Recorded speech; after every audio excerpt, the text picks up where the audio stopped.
Sarah Martinez had always been different. While other children played with dolls and toy cars, she spent hours taking apart old radios and trying to put them back together. Her teachers at the small-town elementary school in rural Texas often shook their heads when they saw her grades. Reading was a struggle that left her frustrated and embarrassed. The letters seemed to dance on the page, switching places when she wasn't looking.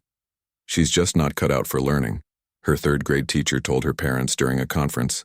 "Some children are meant for different paths." The words stung like a physical blow, even though Sarah didn't fully understand what they meant at the time.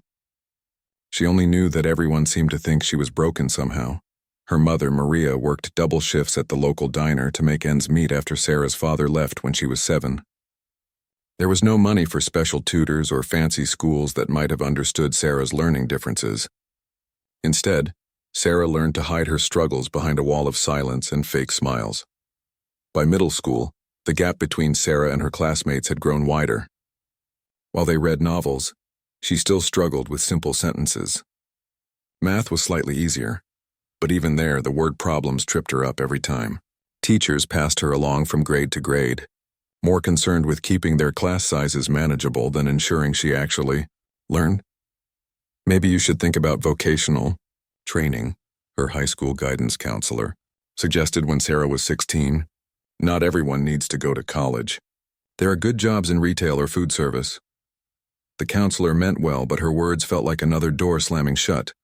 Sarah's only escape came through her hands. She could fix almost anything mechanical, understanding engines and electronics in ways that amazed even experienced mechanics. Her uncle Roberto, who ran a small auto repair shop, was the first person to see her true potential. "This girl has a gift," he told Maria one evening. "She sees how things work in ways most people never will." When Sarah turned 18, she made a decision that surprised everyone who knew her. She walked into the Army recruitment office in the neighboring town, her heart pounding with a mixture of fear and determination. The recruiter, Sergeant Williams, looked skeptical when she explained her educational background. "The military requires certain academic standards," he explained gently. "Have you considered other options?" But something in Sarah's eyes made him pause. There was a quiet strength there, a determination that couldn't be taught in any classroom. Sarah spent the next 3 months studying for the entrance exam with an intensity that surprised her family. She failed the first attempt, then the second. Each failure felt like another confirmation of what everyone had always told her. But Roberto refused to let her give up. "Intelligence isn't just about books," he reminded her. "You have something special, mija. Don't let anyone tell you otherwise." On her third attempt, Sarah barely passed the minimum requirements. It wasn't impressive by any standard, but it was enough to get her foot in the door. As she signed her enlistment papers, she could almost hear the voices of all the teachers and counselors who had written her off. This time, though, those voices only made her more determined to prove them wrong. Basic training would be the real test. Sarah knew that the physical challenges would be difficult, but she was more worried about the classroom portions. Military training involved constant learning, memorizing procedures, and understanding complex systems. Everything she had struggled with her entire life would be put to the ultimate test. The night before she left for Fort Benning, Sarah sat on her childhood bed, surrounded by the mechanical projects she had worked on over the years. Each broken radio, each repaired clock told a story of persistence and problem-solving. Maybe she couldn't read like other people, but she could understand how things worked in ways that went beyond words on a page. Her mother hugged her goodbye at the bus station, tears streaming down her face. "I'm proud of you, mija," Maria whispered. "Show them what you're made of." As the bus pulled away from the small town where everyone had decided she would never amount to much, Sarah felt something she had never experienced before. For the first time in her life, she was moving toward possibility instead of running from limitation. Fort Benning felt like stepping into another world. The drill sergeants' voices echoed across the training grounds from dawn until dusk, pushing recruits to their physical and mental limits. Sarah quickly discovered that everything she had feared about military training was true, but everything she had hoped for was also real. The academic portions were brutal. While other recruits easily memorized military protocols and weapon specifications, Sarah struggled with the written materials. She stayed up late into the night, long after lights out, using a small flashlight to study under her blanket. The words still moved around on the page, but now the stakes felt higher than ever. Martinez. Drill Sergeant Patterson's voice cut through the morning air during their third week. Front and center. Sarah's stomach dropped as she jogged to the front of the formation. She was certain she was about to be called out for her poor performance on the latest written exam. "You failed another test," Patterson stated flatly, his steely eyes fixed on her. The other recruits remained at attention, but Sarah could feel their sideways glances. "Care to explain why you're wasting the Army's time?" The humiliation burned in her chest, bringing back every childhood memory of teachers shaking their heads in disappointment. But then something unexpected happened during weapons training. When the instructor demonstrated how to field strip an M4 rifle, Sarah's hands seemed to understand the process before her mind did. While other recruits fumbled with the parts, referring constantly to their manuals, Sarah's fingers moved with natural precision.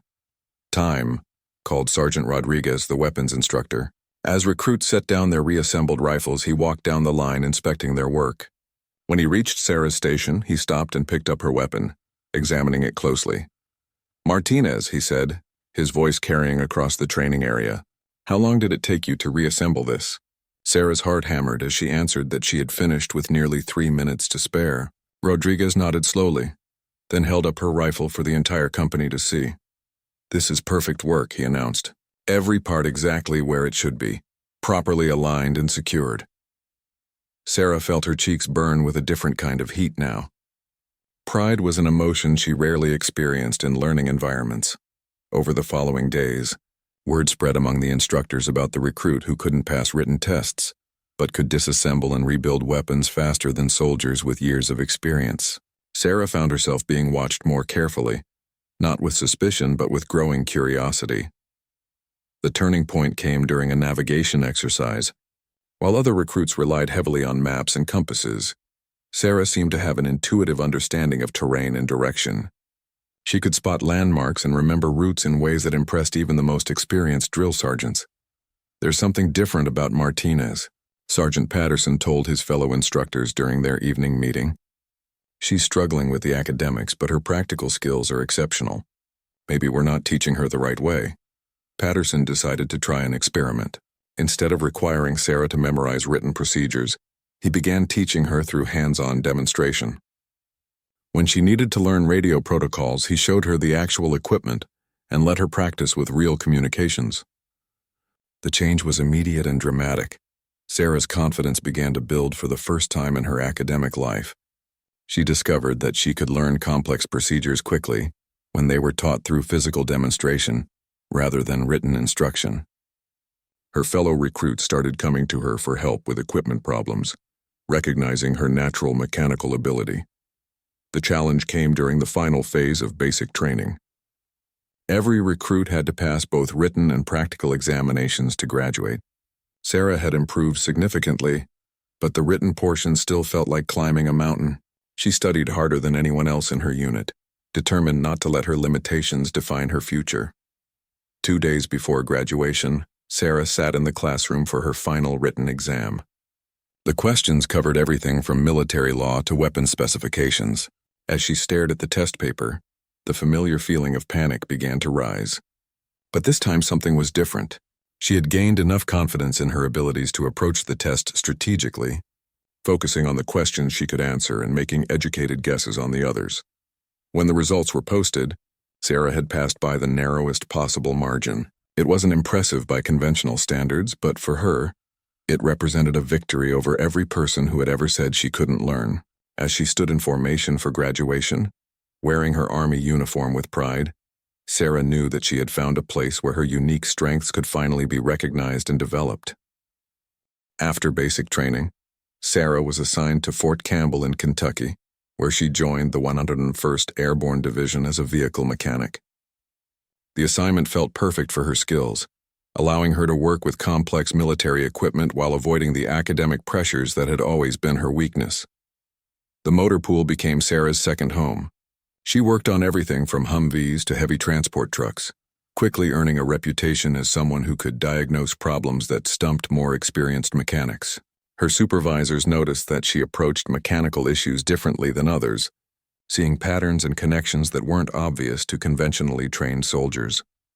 "Martinez has an unusual gift," Staff Sergeant Thompson told his commanding officer. She can hear problems in engines that our diagnostic equipment misses. Yesterday, she identified a transmission issue just by listening to a truck idle. This natural mechanical intuition made Sarah valuable to her unit, but it also set her apart from her peers in ways that sometimes felt isolating. The respect she earned in the motor pool couldn't completely erase the academic insecurities that had followed her throughout life.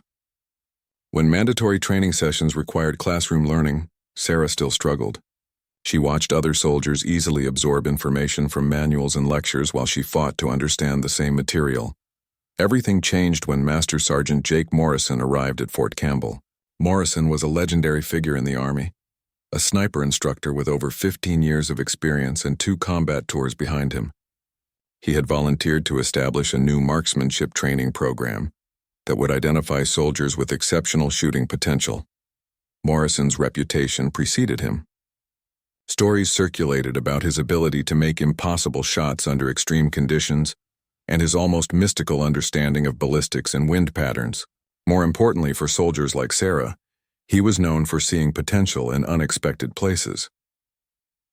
During the initial screening for the marksmanship program, hundreds of soldiers lined up for testing. Sarah almost didn't volunteer, convinced that her academic limitations would disqualify her from such a specialized program. But her motor pool supervisor encouraged her to try, pointing out that marksmanship was more about physical skill than classroom learning. The first phase of testing was purely practical. Soldiers fired at targets from various distances using standard military rifles. Sarah approached the firing line with nervous energy, having only basic rifle training from boot camp. As she settled into position and looked through the scope, something unexpected happened. The mechanics of shooting seemed to make intuitive sense to her. She could feel how her breathing affected stability, understand how wind would influence bullet trajectory, and sense the precise moment when conditions were perfect for a shot. Her first group of shots clustered tightly around the center of the target, impressive for someone with minimal training. Morrison walked behind each shooter, observing their form and natural ability. When he reached Sarah's position, he watched her fire several more rounds, noting how she naturally adjusted for wind and distance without conscious calculation. After she finished, he approached her directly. "Where did you learn to shoot like that?" Morrison asked, his weathered face showing genuine curiosity. Sarah explained her limited experience, expecting him to lose interest. Instead, his eyes lit up with recognition. "Some people are born with natural shooting ability," he told her. "It's not something you can teach in a classroom. You either have it or you don't." He paused, studying her intently. "You have it." Morrison invited Sarah to continue with the advanced phases of testing, which included more challenging shooting scenarios and basic ballistics instruction. The classroom component still presented difficulties for her, but Morrison noticed how quickly she grasped concepts when they were demonstrated practically rather than explained theoretically. "Tell me about your background," Morrison said one afternoon after Sarah had completed a particularly challenging shooting exercise. She hesitantly explained her struggles with traditional learning, expecting him to reconsider her suitability for the program. Morrison listened without judgment, nodding occasionally as Sarah described her difficulties with reading and classroom instruction. When she finished, he was quiet for a long moment before speaking. "Some of the best snipers I've known couldn't pass a written test to save their lives," he said finally. "But they could read terrain, wind, and environmental conditions better than any textbook could teach. Intelligence comes in many forms, and academic intelligence is just one of them." His words hit Sarah like a revelation. For the first time, someone in a position of authority was telling her that her way of thinking might actually be an advantage rather than a limitation. Morrison saw potential where others saw problems. "I want you in my advanced program," Morrison continued, "but I'm going to warn you, it's not going to be easy. Sniper training pushes people to their limits, both physically and mentally. Are you ready for that kind of challenge?" Sarah looked at this grizzled veteran who was offering her an opportunity that seemed impossible just weeks earlier. She thought about all the teachers who had written her off, all the guidance counselors who had steered her toward low expectations. This was her chance to prove that they had all been wrong about her potential. Sniper training began 3 weeks later with a class of 12 soldiers, including Sarah. The program would last 8 intensive weeks, combining advanced marksmanship with fieldcraft, camouflage, and tactical planning. From the first day, it became clear that this training would challenge every aspect of their military skills. Morrison's teaching style was unlike anything Sarah had experienced. Instead of relying heavily on textbooks and written materials, he emphasized hands-on learning and practical application. When explaining wind patterns, he took students outside to observe how grass moved and leaves rustled. When teaching about camouflage, he demonstrated concealment techniques in actual field conditions. "Forget what you think you know about shooting," Morrison told the class on their first morning. "Everything we do here is about reading your environment and becoming one with your weapon. This isn't about memorizing formulas from a book. It's about developing instincts that keep you alive." Sarah thrived under this approach. While other students struggled to translate theoretical knowledge into practical application, she seemed to absorb lessons through direct experience. Her mechanical background helped her understand how rifles functioned, while her intuitive grasp of spatial relationships translated perfectly to estimating distances and calculating bullet drop. The academic components still presented challenges.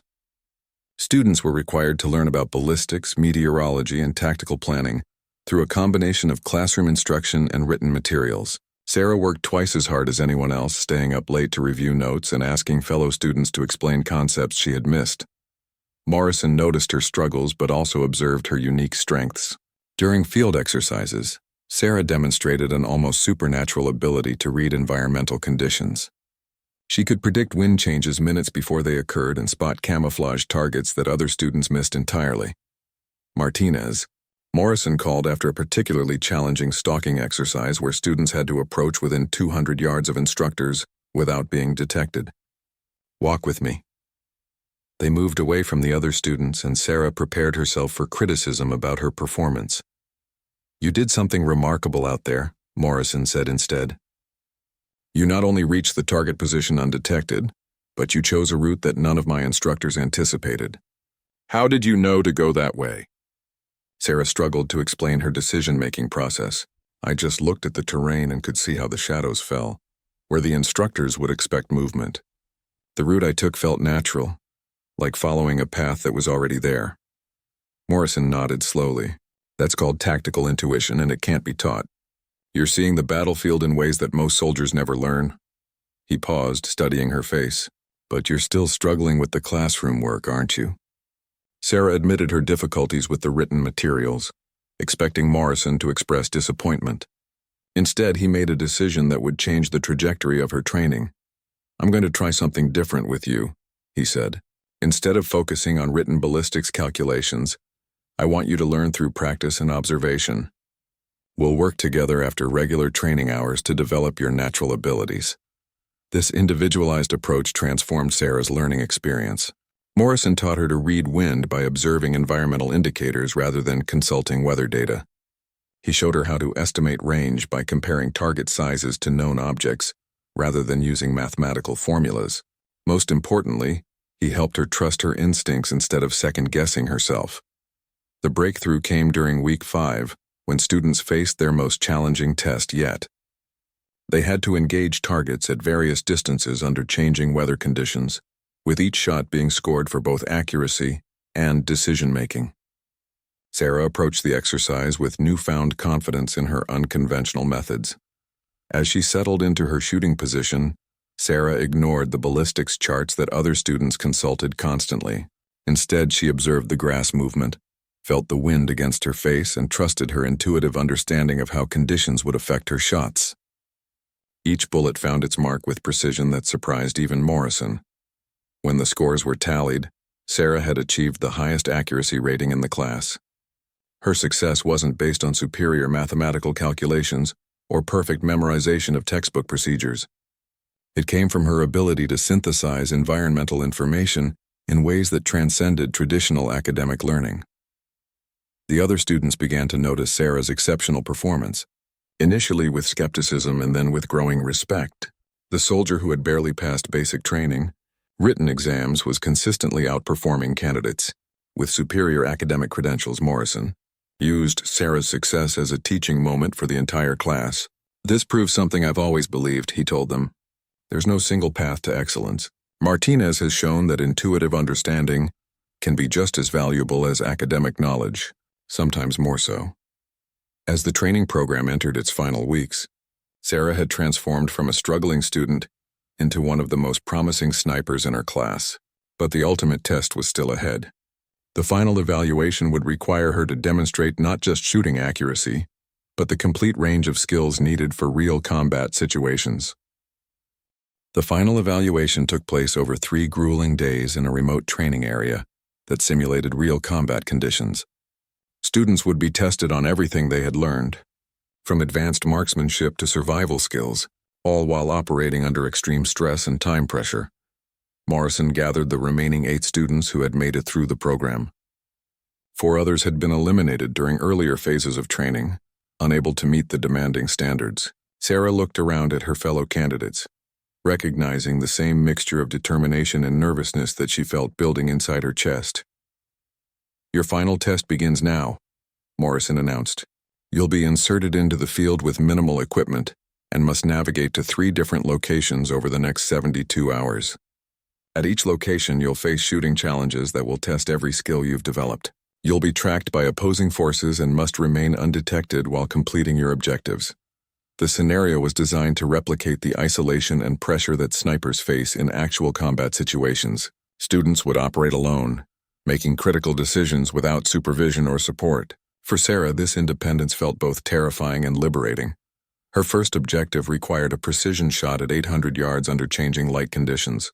As evening approached, Sarah found her designated position and began studying the target area. Other students had already attempted this challenge, and she could see evidence of their shots missing the mark. Sarah settled into her shooting position and began reading the environmental conditions using the methods Morrison had taught her. The wind was shifting every few minutes, requiring constant adjustment. Temperature changes as the sun set would affect bullet trajectory. Most challenging of all, the target was partially obscured by vegetation that moved unpredictably. Instead of rushing to take her shot, Sarah waited and observed. She noticed patterns in the wind shifts, timing them with her breathing and heartbeat. When the perfect moment came, she felt it rather than calculated it. Her bullet struck the target dead center, achieving a perfect score on the first attempt. The second objective tested her ability to remain concealed while engaging multiple targets in sequence. Sarah had to move between shooting positions without being detected by roving patrols, engaging targets that appeared at irregular intervals. This challenge combined marksmanship with fieldcraft and tactical thinking. Drawing on her mechanical background, Sarah approached the problem systematically. She identified the optimal route between positions, accounting for terrain features and timing of patrol movements. Her shots were quick and accurate, each target falling before opposing forces could locate her position. By the final day, Sarah was exhausted but confident. The last objective was the most demanding, requiring her to engage a target at maximum range while under simulated enemy fire. Students had to maintain accuracy while dealing with stress, noise, and time pressure that mimicked real combat conditions. As Sarah took her final shooting position, she reflected on the journey that had brought her to this moment. Every teacher who had said she couldn't learn, every guidance counselor who had steered her toward low expectations, every moment of self-doubt she had experienced throughout her life seemed to crystallize into this single shot. Morrison watched from the observation post as Sarah prepared for her final shot. He had seen hundreds of students attempt this challenge and knew that mental composure was often more important than technical skill at this point. Sarah's unique learning style had prepared her for this moment in ways that traditional academic training never could. The target appeared at 1,000 yards, barely visible through the scope. Wind conditions were challenging, and simulated artillery fire created constant distraction. Sarah ignored the chaos around her, focusing entirely on the environmental factors that would affect her shot. She felt the wind pattern, observed the heat mirage rising from the ground, and sensed the precise moment when conditions aligned perfectly. Her shot echoed across the training area, followed by the spotter's confirmation that she had achieved another perfect hit. When Morrison announced the final scores, Sarah had not only passed the program, but achieved the highest overall rating. Her success was based on a combination of natural ability, adaptive learning, and the confidence that came from finally finding an environment where her unique strengths were valued. "Congratulations, Specialist Martinez," Morrison said as he presented her with the sniper badge.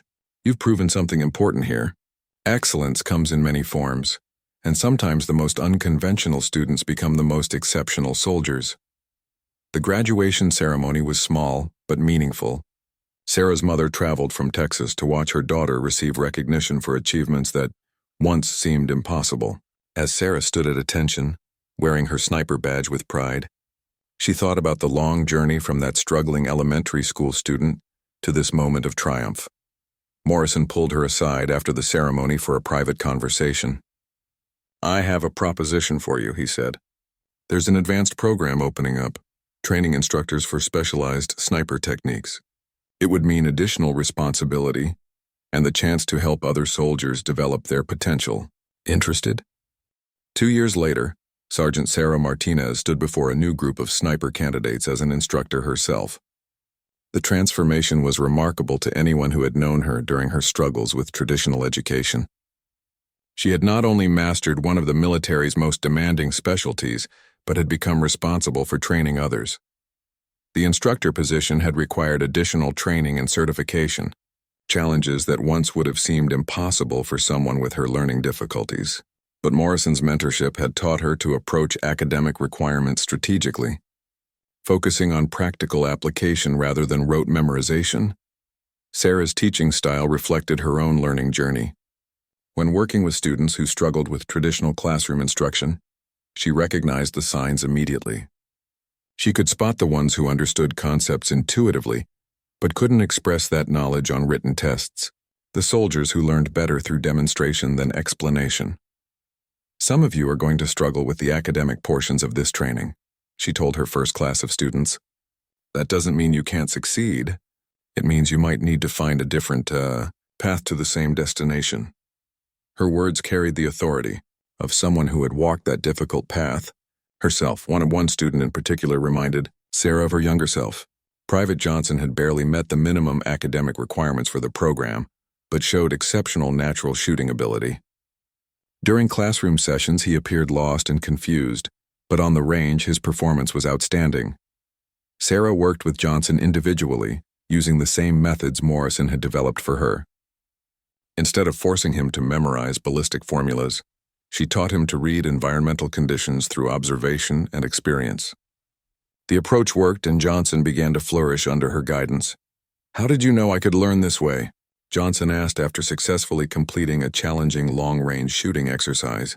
Sarah shared her own story, explaining how Morrison had seen potential where others saw only limitations. The impact of Sarah's teaching extended beyond individual students. Her success challenged traditional assumptions about military training and academic requirements. Other instructors began to adopt some of her methods, recognizing that effective learning could take many different forms. Morrison, now a sergeant major, watched Sarah's development with pride. "You've become exactly what I hoped you would," he told her during a performance review. "You're not just an exceptional sniper. You're helping other soldiers discover their own potential. That's the mark of a true leader." Sarah's reputation grew throughout the military community. She was invited to speak at training conferences about alternative learning methods and inclusive instruction techniques. Her story became an example of how individual differences could become strategic advantages when properly recognized and developed. The recognition felt surreal to someone who had spent most of her life being told she wasn't smart enough for academic success. Sarah often thought about her elementary school teachers and high school guidance counselors, wondering if they had learned to see potential in students like her differently. During a visit home to Texas, Sarah stopped by her old high school. The guidance counselor who had once suggested vocational training was still there, now nearing retirement. When Sarah introduced herself and explained her military career, the counselor's face showed genuine surprise and admiration. "I remember you," the counselor said. "I'm afraid I didn't see your potential back then. Your success is a reminder that we need to look for different kinds of intelligence in our students." The conversation was healing for both of them, representing growth and understanding that transcended their earlier interaction. Sarah's mother, Maria, often expressed amazement at her daughter's transformation. "I always knew you were special," she would say, "but I never imagined you would become a teacher yourself." The pride in her voice made all the struggles worthwhile. The most meaningful recognition came from Morrison during a ceremony. honoring outstanding military instructors. Sergeant Martinez represents the best of what military training can achieve, he said. She proves that excellence isn't about conforming to a single standard, but about finding ways to let individual strengths flourish. As Sarah looked out at the audience, filled with military leaders and fellow instructors, she reflected on the unlikely journey that had brought her to this moment. The struggling student who couldn't pass basic reading tests had become a respected trainer of elite soldiers. Her story had come full circle, from someone who needed unconventional teaching methods to succeed, to someone who provided those same opportunities for others. Every student she helped discover their potential was proof that Morrison's faith in her had been justified.